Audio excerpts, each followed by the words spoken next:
Maayong adlaw karyos, kumusta mo diha? Magkabuntag ninyo, no?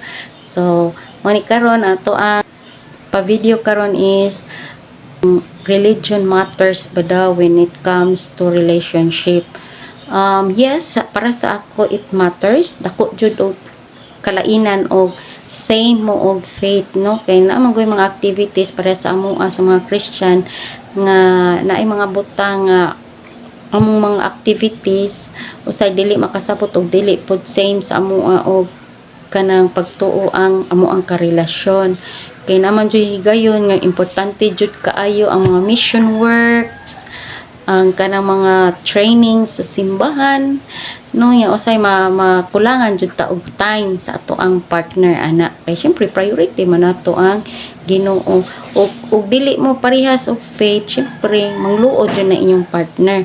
Kay nganong unhon na nimo kaysa sa iya, pero parehas mo Kristohanon, mo join pa na siya, mo tabang, mo kuyog sa inyong activities niyan. Indot sa daan na nga parehas mo og faith kay magkakuanay mo, no?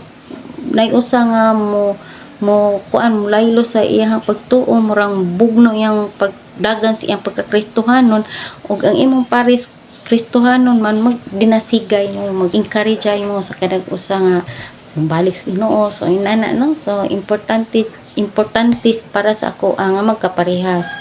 Do nay nahitabo ana kato akong late fiance is dili mi parehas og kanang faith, no? Dili mi parehas og religion kasi kato wala man to siya relihiyon. Pero wala man hinunto so far ato nga time, wala may problem jud nga kung ano, kay kung unsay akong activity pasagdan raman sa kunya, siya pud unsa pud iya pasagdan ako.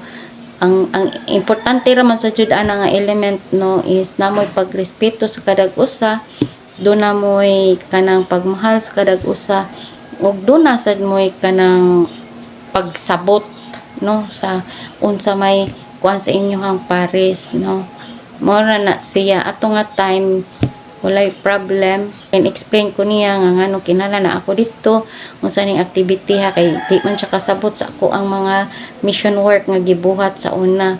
Unlike kung Christian siya, makasabot siya, pwede sad siya nga mo tabang or mo kauban mi sa ako ang kwando mo support mo pud to siya, mo hatag mo to siya og kwarta sa mga mission works nga akong gibuhat dati, no, sa akong kabatanon.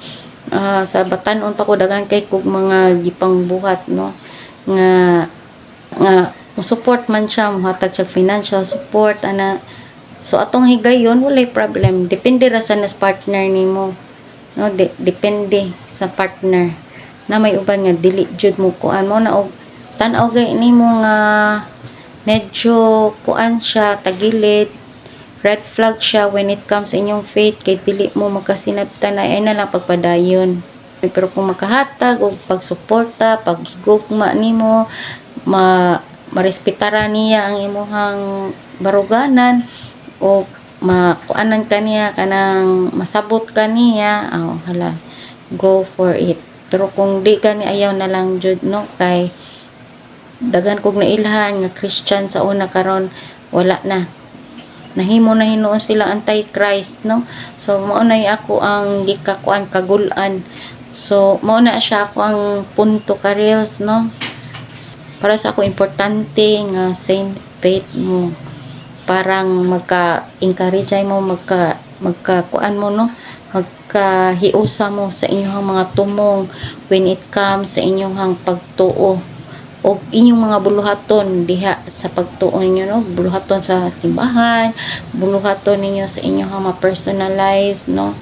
So one jud nga requirements para sa ako, ano, na faith. Mo pinaka kuan kay nako highlight sa usa ka lalaki ang faith jud.